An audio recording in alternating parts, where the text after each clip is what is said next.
창세기에 보시면 야곱의 아들 가운데 11번째 요셉이 중간에 행방불명 실종됐습니다. 아버지 야곱이 제일로 사랑하는 아들이었는데요, 어느 날 형들에게 심부름을 보냈는데 아무리 기다려도 돌아오지 않는 거예요. 그런데 형들이 어디 그 한 광야에서 그 요셉이 입었던 채색 옷을 가지고 왔습니다. 피가 묻어 있었습니다. 형들이 하는 말이, 아버지, 아무래도 요셉이가 우리한테 오다가 사나운 짐승에게 물려서 죽었나 봐요. 여기 지금 피 묻은 옷밖에 발견하지 못했습니다 라고 하는 충격적인 소식을 전해줄 때에 아버지 야곱은 너무나 마음이 아팠고요, 정말 죽고 싶었다라고 하는 표현이 성경에 나와 있습니다. 그래도 마음을 추스리고 그 슬픔을 좀 견디면서 세월을 지냈는데 얼마 지나지 않아서 기쁜 소식이 들려왔습니다. 그 행방불명됐고 죽은 줄 알았던 요셉이가 애굽에 가서 총리 대신이 됐다는 거예요. 얼마나 이 반전이 기쁘고 좋은 소식인지 모르겠는데요, 이제 온 가족 70명을 데리고 이민 갔습니다. 성경에는요, 이민 가는 이야기가 가득해요.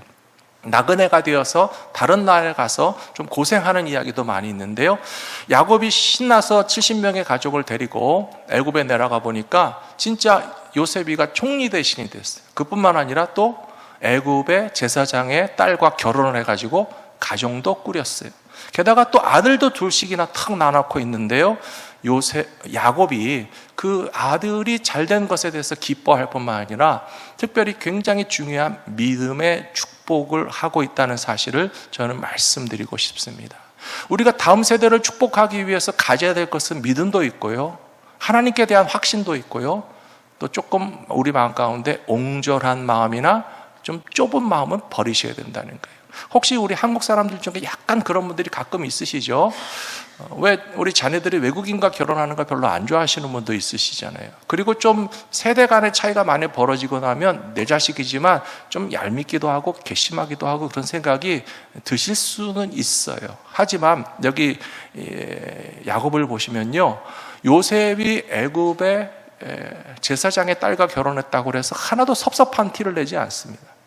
오히려 이 야곱이 어떻게 축복했는가 하면요, 므낫세, 에브라임 데리고 와라. 아이고 우리 손자들이구나. 내가 태어나는 것도 못 봤는데 와보니까 이렇게 손자가 있네. 그들을 축복하면서요, 아주 놀라운 선언을 했어요. 여러분, 이스라엘의 12지파가 어떻게 생겨났는지 아시죠? 이스라엘의 12지파는요 야곱의 아들들을 통해서 생겨났어요. 그런데 12지파 이름에 보시면 두 사람의 이름이 빠져 있어요. 레위 지파가 빠져 있습니다. 왜 빠져 있는가 하면 제사장 지파이기 때문에 땅도 주지 않고 하나님만 섬기면 나머지 형제들이 다 책임질게 해서 제사장 지파로 떼놓은 것이 레위 지파입니다. 근데 여러분, 요셉도 제일 사랑하는 아들인데 요셉 지파가 있다는 소리 들어보셨습니까? 성경 어디에도 보시면요, 요셉이에게 해당되는 지파는 존재하지 않아요. 근데 이 요셉이 아버지한테 한 번 더 섭섭하다고, 아버지 그럴 수가 있습니까? 나를 제일 사랑한다고 그러시면서 나 잊어버렸다고 막 그러시던 분이 왜 내 이름은 12지파 가운데서 쏙 뺐습니까? 라고 불평하지 않는 이유가 있어요. 왜 그렇죠? 므낫세와 에브라임이 12지파 가운데 들어갔어요. 족보로 따지면 손자뻘 되는 므낫세와 에브라임을 자기 큰아버지 항렬로 업그레이드 시켜준 거예요. 요셉이가 하나도 섭섭해하지 않는 이유는 내 두 아들이 12지파 가운데 두 지파나 차지하고 축복을 받고 땅을 받고 12지파가 번성하는 데 있어서 아브라함과 이삭과 야곱 그 뒤에 12지파가 번성하는 하나님의 축복의 계획 가운데 내 아들이 2명이나 포함됐잖아요. 에브라임과 므낫세가 그렇게 12지파 가운데 포함됐기 때문에 요셉은 아마 하나도 섭섭하지 않았을 것입니다. 오늘 저는 여러분과 이런 말씀을 나누기 원합니다. 다음 세대가 꼭 내 몸으로 나온 자녀가 아니라 할지라도 더욱더 부모 세대와 조상들의 믿음보다도 훌륭한 믿음을 가지고 살아간다면 우리에게 그보다 더 큰 기쁨과 보람이 없기 때문에 다음 세대를 축복하는 믿음이란 무엇인가 말씀을 통해서 나누기를 원합니다. 특별히 제가 사도 바울에 관한 이야기를 뽑은 이유가 또 있습니다. 전에도 말씀드렸지만 어떤 분들은 꼭 내 몸의 자식만 자식으로 생각하시는 경우가 있어요. 어떤 분들은 평생 싱글로 살아가시는 분들도 있습니다. 어떤 분들은 결혼하셔도 자녀 낳지 않는 경우가 있어요. 무슨 상관이 있습니까? 우리가 싱글로 살든 결혼한 가정에 자녀가 없든 믿음의 사람들에게는 믿음의 자녀를 낳고 믿음의 사람들은 믿음의 다음 세대를 키우면서 하나님이 주신 축복의 세대를 아브라함, 이삭, 야곱 이어가듯이 얼마든지 연결해 갈 수 있다는 측면에서 결혼도 하지 않았고 아내도 없었고 몸으로 낳은 자식도 없었던 사도 바울에 관한 이야기를 해드리는 이유가 바로 거기에 있습니다. 오늘 말씀해 보시면 첫 번째로 믿음 안에서 다음 세대를 사랑하고 축복하는 것은 우리들이 평생에 맺어야 할 열매요 사명이라는 것입니다. 오늘 읽어드린 디모데후서 1장 2절에 보니까 사랑하는 아들 디모데에게 편지하노니 하나님 아버지와 그리스도 예수 우리 주께로부터 은혜와 긍휼과 평강이 내게 있을지어다 라고 편지 쓰고 있습니다. 지금 사도 바울과 디모데의 관계는요, 아들 하잖아요. 근데 친아들은 아니에요. 남의 아들이에요. 이 사도 바울이 1차 선교 여행에서 루스드라라고 하는 지방에 가서 복음을 전했습니다. 그랬더니 그 루스드라 지역에 디모데라는 청년이 있었고요. 엄마의 이름은 유니게였고요. 외할머니의 이름은 로이스였어요. 이렇게 성경에 여자 이름이 나오는 건 특별한 겁니다. 게다가 할머니부터 엄마부터 아들 이름까지 다 나온다는 것은요, 사도 바울의 마음에 굉장히 인상 깊게 남아있는 아주 귀한 믿음의 가정이 됐다라고 하는 것을 우리에게 알려주고 있습니다. 그런데 사도 바울이 이 디모데를 보면서 정말 사랑하는 마음이 많이 생겼던 것 같아요. 자기 아들도 아닌데 왜 그렇게 사랑하는지. 사랑하는 성도 여러분, 저는요 예수 잘 믿는 사람이 제일 예쁩니다. 여러분도 그러시죠? 예수 잘 믿는 사람이 제일 예뻐 보이십니까? 여러분도 예뻐요. 아멘을 안 하시네요. 뜻을 잘 이해를 못 하시나 봐요. 예수를 잘 믿는 사람이 제일로 예뻐요. 이번에 올림픽에 보니까 우리 선수들이 운동 경기도 잘하고 메달도 따는 거 보니까요, 얼마나 다 이쁜지 모르겠어요. 그리고 세대 교체가 많이 됐어요. 전에 모르던 선수들이 어디서 막 튀어나와서 막 다 잘하는 거 보니까 야, 한국 선수들 대단하다 그런 생각이 드는데요. 그 중에 제가 정말 예쁘게 보이는 한 선수가 있었는데요, 탁구 선수였어요. 여러분이 생각하는 그 사람은 아닙니다. 그 탁구 선수가 게임을 하다가 탁 이기고 나서 마지막에 두 손을 딱 모이고 하나님 감사합니다 그러더라고요. 예수 잘 믿는 사람이 제일 예뻐 보여요. 그래서 제가 그 선수는 처음 보는 선수인데 어떻게 저렇게 게임에 이기고 하나님 감사합니다 기도를 하지 궁금해서 찾아봤더니요, 원래 한국 사람이 아니더라고요. 옛날에 양영자라고 하는 유명한 선수가 있었어요. 올림픽에서 메달도 땄던 그 유명한 선수가 은퇴를 하고 나서 몽골에 선교사님으로 가셨어요. 남편이 선교사시라고 그래요. 그래서 남편 선교사님과 함께 무슨 다른 탁구로서 또 세상을 날릴 수 있는 기회가 있었겠지만 하나님께서 선교사로 가라라고 하는 그런 남편 만났으니까 정말 몽골에 가서 사역을 하면서도 또 탁구를 열심히 가르쳤는데요, 그 탁구를 배우는 학생들 가운데 재주도 좋고 믿음도 좋고 말도 잘 듣고 그런 한족 선수가 있는데, 이 선수는 내가 한국으로 돌아갈 때 데리고 가야 되겠다. 그리고 한국 가서 탁구도 더 잘할 수 있게 가르쳐주고 귀화시켜주고 장학금도 주고 다 밀어주면서 양영자 선교사님이 키워낸 선수라서 이번에 메달 따고 딱 승리했을 때 하나님 감사합니다 그렇게 기도를 하더라는 거예요. 사랑하는 성도 여러분, 아브라함이 디모데를 볼 때 마음이 그랬을 것 같아요. 이 친구는 내가 루스드라에서 복음을 전하고 교회를 세워서 엄마와 할머니와 다 여기서 신앙생활하는 것도 좋겠지만 그냥 두고 떠나기가 너무 아까운 거예요. 좀 데리고 가서 함께 선교팀에서 사역을 같이 하면서 가르친다면 너무 좋겠는데 남의 집 귀한 아들을 데리고 가는 게 쉬웠겠습니까? 아마 속으로 탐은 많이 났겠지만 대놓고 얘기하지 못하고 좀 많이 망설였을 거예요. 기도했을 거예요. 근데 이 디모데라는 청년이 예수를 잘 믿고 사도 바울 선생님을 따랐어요. 사도 바울 선생님이 하시는 일을 다 도와줬어요. 복음 전하시는 일, 교회를 세워나가는 일 열심으로 봉사하면서 아마 디모데도 사도 바울을 좀 따라가고 싶은 마음이 생겼을지 모르겠어요. 서로 어느 정도 대화가 통해서 그러면 너 지금 우리 선교팀이 이제 다른 도시에 가서 복음 전해야 되는데 같이 갈래? 라고 하니까 디모데가 가겠다고 했겠죠. 또 어머니한테 물어봤는데 어머니가 아이고 안 된다, 너 없으면 우리 어떻게 사냐, 그러지 않았어요. 야, 사도 바울 선생님이랑 같이 따라가서 배워라. 할머니한테 물어봤더니 할머니도 축복하면서 하나님께서 복음 전하는 일에 사도 바울 선생님 따라갈 수 있다면 우리 손자 디모데가 따라가는 것이 기쁨이지, 영광이지, 그렇게 보내줘서 함께 가게 되었다라고 하는 것입니다. 사랑하는 성도 여러분, 사도 바울이 디모데를 정말 사랑한다면 고생시키기 위해서만 데려갔겠습니까? 사도 바울이 디모데를 정말 사랑한다면 남의 집 귀한 아들 데리고 가서 그냥 그 인생을 좀 상처받고 망가지게 하기 위해서 데리고 갔겠습니까? 사도 바울은 굉장히 기쁘면서도 되게 부담이 됐을 거예요. 야, 남의 집에 이 귀한 아들 이제 신앙생활 시작하게 돼서 정말 예쁘게 잘 믿고 있는데 우리 성교팀에 가면은 힘든 일이 많이 있을 텐데 괜찮을까라고 하는 생각도 들면서 본인 자신이 예수 그리스도를 만난 것을 생각해 보니 주님을 따르는 삶이 가장 영광스러운 삶이라는 거예요. 주님을 따라서 복음 전할 수 있다는 것이 내 인생의 가치를 최고로 높일 수 있다는 사실을 사도 바울도 잘 알았다라고 하는 것입니다.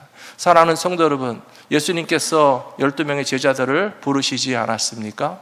베드로와 안드레, 야고보와 요한 12제자를 부르셨는데요, 예수님께서 그 제자들을 왜 부르셨겠습니까?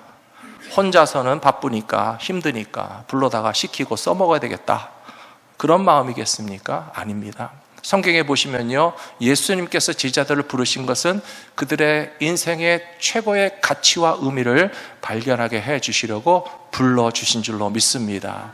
만일에 베드로가 예수님을 만나지 않았더라면 저와 여러분은 베드로라고 하는 이름조차 몰랐을지도 몰라요. 만일에 베드로를 예수님께서 불러주시지 않았더라면 그는 갈릴리 호수의 수많은 물고기 잡는 어부 중에 하나로서 그냥 그때까지도 물고기 잡았고 죽을 때까지도 물고기만 잡다가 물고기만 잡는 인생으로 끝낸다면 베드로의 인생은 그냥 고만한 수준으로 끝날 수밖에 없지 않습니까? 그런데 예수님께서 어느 날 그 갈릴리 호수가에 나타나셔서 요한의 아들 시몬아, 내게로 와서 제자가 되라 불러주셨습니다. Follow me, I will make you fisher of men. 사람을 낚는, 영혼을 구원하는, 정말 이제까지는 물고기만 잡는 사람으로 살았지만 이제 영혼을 구원하는 하나님 나라의 사역자로 너를 부르기 원한다. 내가 너를 그렇게 만들기를 원한다. I will make you fisher of men 이라고 부르면서 예수님께서 베드로를 불러주셨을 때 그의 인생의 값어치는 완전히 달라진 것입니다. 사도 바울도 알고 있습니다. 내가 예수님을 만나기 전과 예수님을 만난 후에 내 인생은 달라졌다. 디모데에게도 그것을 선물해 주고 싶었을 거예요. 디모데야, 네가 예수님을 알고 믿었지? 이제 예수님을 따르는 제자가 되어서 사는 삶과 그렇지 않은 삶은 완전히 다르다는 것을 나도 알고 너도 아는데 같이 가지 않겠느냐라고 초대한 것이라고 생각합니다. 사랑하는 성도 여러분, 여러분의 인생도 예수님을 만나서 변화되셨습니다. 믿으십니까? 예수님을 만나서 우리의 값어치가 달라졌습니다. 믿으십니까? 예수 믿기 전에 사도 바울 아무것도 아니었어요. 예수 믿기 전에 베드로 아무것도 아니었어요. 디모데라는 청년도 젊고 똑똑했을지 모르지만 예수의 복음을 가지지 못했을 때는 그냥 이민 가정의 청년에 불과했지만 예수 그리스도를 만나고 예수 그리스도를 따라가는 삶이 될 때에 우리의 인생이 가질 수 있는 최대한의 가치를 경험할 수 있는 기회가 주어졌기 때문에 남의 집 아들 데리고 가는 거 미안하지만, 그러나 사도 바울이 디모데를 데리고 가면서 그의 인생이 가장 영광스러운 믿음의 길로 걸어갈 수 있도록 초대했던 것처럼 우리도 그와 같이 서로를 이끌어 주님 앞으로 나아가실 수 있는 믿음의 사람들이 되시기를 축복합니다. 디모데후서 2장 1절에 그렇게 되어 있습니다. 내 아들아, 그러므로 너는 그리스도 예수 안에 있는 은혜 가운데서 강하고 또 내가 많은 증인 앞에서 내게 들은 바를 충성된 사람들에게 부탁하라. 그들이 또 다른 사람들을 가르칠 수 있으리라. 우리가 예수님의 제자가 되는 것을 가리켜서 제자도라고 부르는데요, 제자도에서 아주 중요한 원리는 뭐냐 하면 재생산의 원리입니다. 제자는 또 다른 제자를 만들고 제자는 또 다른 제자를 만들어야 돼요. 그런데 누구의 제자를 만드는가 하면요, 예수님의 제자를 만드는 거예요. 우리가 제자도를 배우고 훈련할 때 가끔 어떤 분들은 착각하시는 분들이 있어요. 아, 나는 어느 목사님에게 제자도를 배웠습니다. 그럼 그 목사님의 제자가 되신 겁니까? 아니잖아요. 우리는 예수님의 제자가 되는 거예요. 아, 저는 어느 교회에서 제자 훈련을 받았습니다. 그러면 굉장히 좀 어떤 브랜드 네임이 있는 교회에서 제자 훈련을 받으신 것으로 약간 착각하시는 것 같은데요. 여러분, 어느 교회에서 제자훈련 받은 거 중요하지 않아요. 어느 목사님에게 제자훈련 받은 거 중요하지 않아요. 저와 여러분 모두는 예수 그리스도의 제자가 되어야 되고요. 우리가 만들어내야 할 또 다른 제자는 넌 내 제자야 절대 아닙니다. 우리는 예수님의 제자를 만들어내는 재생산을 위해서 주님 앞에 순종하고 충성하는 삶을 살아갈 뿐이다 라고 하는 것을 기억하시는 우리 성도님들 되시기를 부탁합니다. 두 번째로, 우리가 당대에 이루는 믿음도 귀하지만 대대로 이어오는 믿음의 유산이 얼마나 가치가 있는지를 아셔야 된다라는 것입니다. 오늘 말씀 1장 3절에 보시면요, 사도 바울이 이렇게 편지 쓰고 있습니다. 내가 밤낮으로 간구하는 가운데 쉬지 않고 너를 생각하여 청결한 양심으로 조상적부터 섬겨오는 하나님께 감사하고 내 눈물을 생각하여 너 보기를 원함은 내 기쁨이 가득하게 하려 함이다 라고 편지를 썼습니다. 3절 4절의 말씀을 읽으면서 저는 그런 생각이 들었어요. 사도 바울이 디모데를 되게 사랑하는구나 하는 생각이 들었어요. 우리가 사랑하는 사람이 다 있으실 텐데요, 여러분들이 누구를 사랑하는지 제가 맞출 자신이 있습니다. 여러분들이 사랑하는 사람들은요, 눈 감고 기도할 때 생각나는 사람이 여러분 사랑하는 사람이에요. 맞았습니까? 맞췄잖아요. 여러분들이 누구를 사랑하는지 저는 맞출 자신이 있다고요. 눈 감고 기도할 때에 떠오르는 얼굴, 떠오르는 이름, 떠오르는 존재, 우리가 기도할 때마다 그 사람 생각나잖아요. 우리가 사랑하는 사람이에요. 오늘 3절에 보니까 내가 밤낮으로 간구하는 가운데 쉬지 않고 너를 생각하여 청결한 양심으로 조상적부터 섬겨오는 디모데, 너 때문에 나는 하나님께 감사한다. 그 4절에 보시면요, 너의 눈물을 생각하여 너 보기를 원함은 내 기쁨이 가득하게 하려 함이다 라고 이야기하고 있습니다. 도대체 청년 디모데에게 무슨 눈물이 있었을까 궁금한 생각도 들고요, 성경 어디에도 봐도 구체적인 내용은 나오지 않습니다. 하지만 생각해보면 눈물이 없는 사람이 누가 있습니까? 눈물 날 일 없는 사람이 누가 있습니까? 청년도 눈물 날 일이 있고요, 연세 드셔도 어느 날 갑자기 마음이 우울해지는 그런 이유가 있으실 거예요. 부자라도 건강해도 젊었어도 눈물 날 일이 있고 슬픈 일이 있습니다. 사도 바울이 디모데를 생각하며 기도할 때마다 감사하는 것과 동시에 4절에서는 너의 눈물도 내가 알고 있다 라고 이야기하는 것을 보면 이런 것을 가리켜서 찐사랑이라고 부르는 거예요. 진짜 사랑하는구나. 내 몸으로 낳은 아들도 아닌데 사도 바울이 디모데를 진짜 깊이 이해하고 사랑하고 있구나 라고 하는 것을 알 수가 있습니다. 사랑하는 성도 여러분, 저는 우리 교회 성도님들의 관계가 이런 관계가 됐으면 좋겠어요. 여러분들이 기도하려고 눈 감으실 때 여러 사람이 떠오르고 생각이 나시겠지만 이 자리에 계신 분들도 많이 생각나시게 되기를 축복합니다. 저도 좀 기억해 주시기를 부탁드립니다. 기도할 때 눈을 감으면 생각나는 사람이 우리가 사랑하는 사람인데요, 멀리 계신 가족일 수도 있고 멀리 떠나가 있는 자식일 수도 있고 옛날에 함께 신앙생활을 했거나 나를 믿음으로 인도해 주신 분도 있을 수 있지만 지금 현재 우리가 함께 교회 다니는 성도들을 위해서 눈 감고 기도할 때마다 생각난다는 게 얼마나 고마운 일입니까?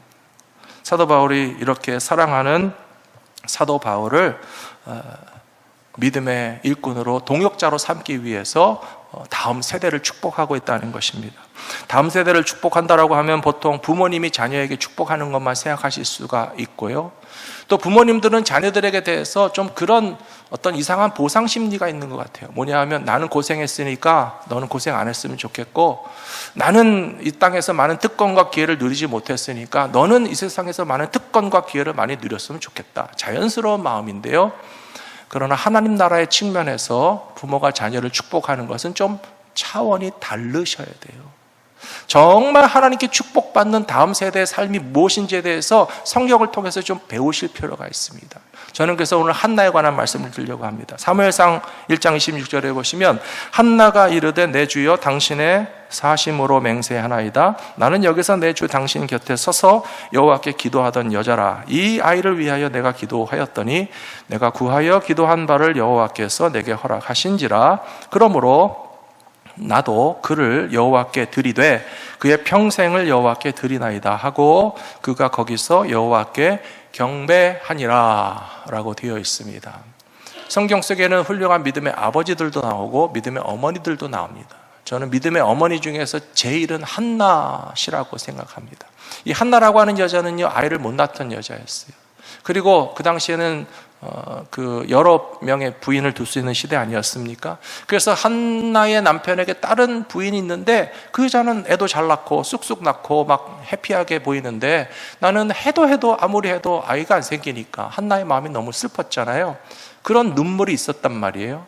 얼마나 간절한 마음으로 성전에 나와서 기도했던지 제사장 눈에 보기에 저 여자가 미쳤나, 술에 취했나, 제정신이 아닌가 싶을 정도로 한나의 마음이 정말 눈물이 있었고 슬픔이 있었어요. 근데 왜 그렇게 기도하시오? 라고 물었더니 제가 이런 사정이 있어서 기도하고 있습니다.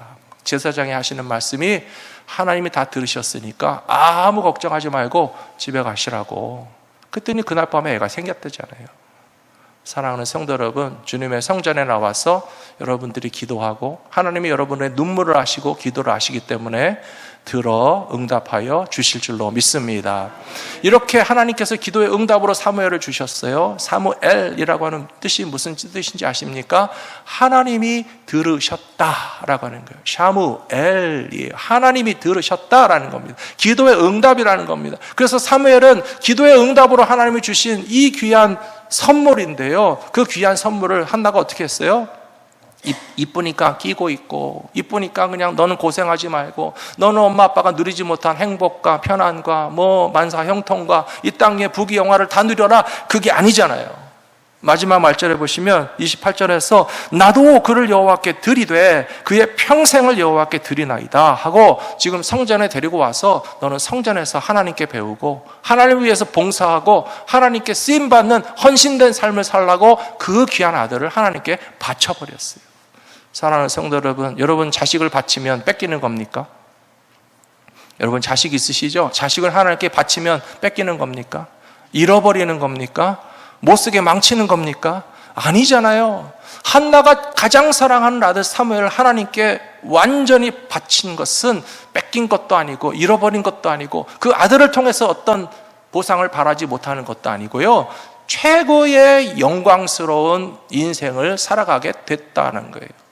사무엘이 어떤 사람입니까? 그 아이가 자라서 하나님의 말씀을 전하자 그 말씀이 어마어마한 말씀이 됐어요. 사무엘의 입을 통해서 전하는 말씀은 이스라엘 북쪽 단에서 땅 남쪽 부활세배까지 하나님의 말씀이 땅에 떨어지지 않는 그런 말씀의 권위를 가진 선지자가 됐고요, 이 사무엘은 이스라엘 첫 번째 왕 사울 왕에게 기름 부었어요. 이스라엘 두 번째 왕 다윗에게 기름 부었어요. 세상의 왕들에게 기름 붓는 하나님의 종의 그런 역할을 했던 것을 생각하면 한나라고 하는 어머니는 이 아들을 하나님께 바치기 참 잘했구나, 그런 생각이 들었을 거예요. 그뿐만 아니라 하나님께서 그 밑으로 동생들을 줄줄이 낳게 해주셨어요.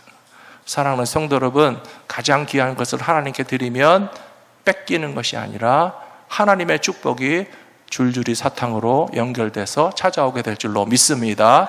우리가 기도하고 구한 것보다 더 좋은 것들을 넘치도록 부어주실 줄로 믿습니다. 그런 믿음을 가지고 아마 디모데 어머니도 할머니도 이 디모데를 보냈을 거예요. 그런데 이제 사도 바울이 이 디모데를 어떻게 축복하는지 보시라고요. 오늘 말씀의 결론인데요, 세 번째로 보시면 진정한 사랑이란 두려움 없이 복음과 함께 고난을 받을 것을 명령할 수 있다는 것입니다.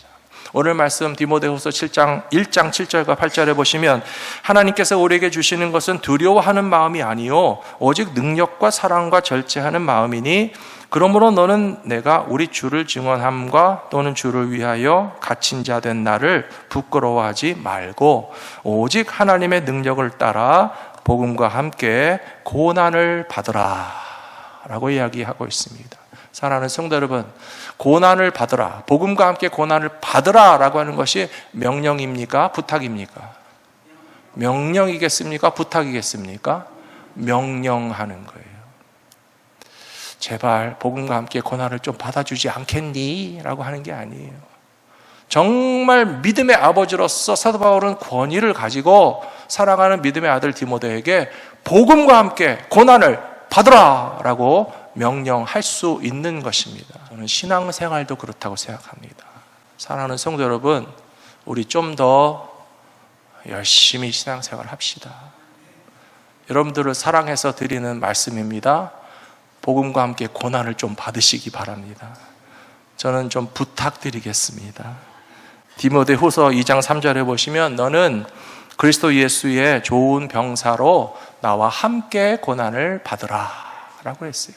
사도 바울이 디모데 보고 야 너만 고생해, 너만 참으면 돼, 그게 아니에요.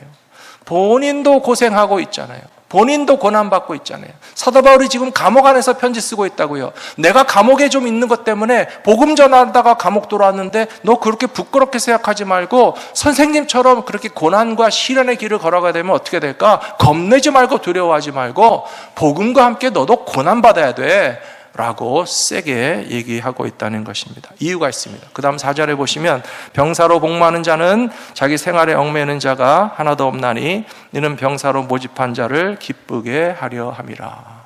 복음과 함께 고난을 받으면 주님이 기뻐하실 줄로 믿습니다.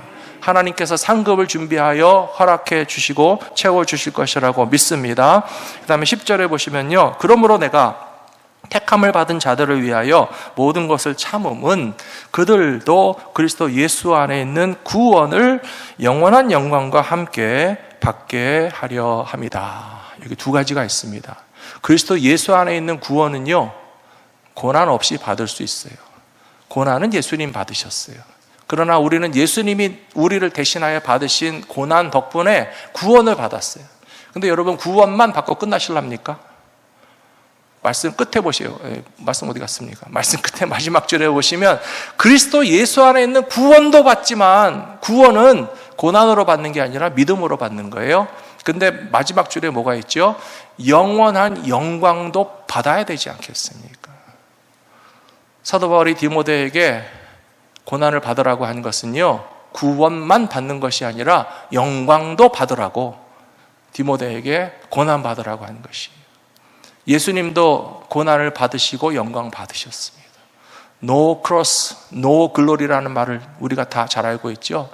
하나님의 아들이신 예수님이시라도 이 땅에 내려오셔서 십자가의 고난을 받으신 후에 하나님께서 예수님을 높여서 영광되게 하셨다고 그랬는데 사도 바울이 늘 하는 말이 바로 그거예요. 우리 예수를 믿고 예수를 따라가는 제자들도 No cross, no glory. 고난 없이 십자가 없이 주님의 영광에 조금이라도 우리가 편승할 것이라고는 꿈도 꾸지 말아라. 하지만 고난을 받고 따라가게 될 때에 예수 그리스도 안에 있는 구원도 받고 영광도 받는다라고 하는 약속의 말씀이 저와 여러분 가운데 이루어지시게 될 것이라고 믿습니다.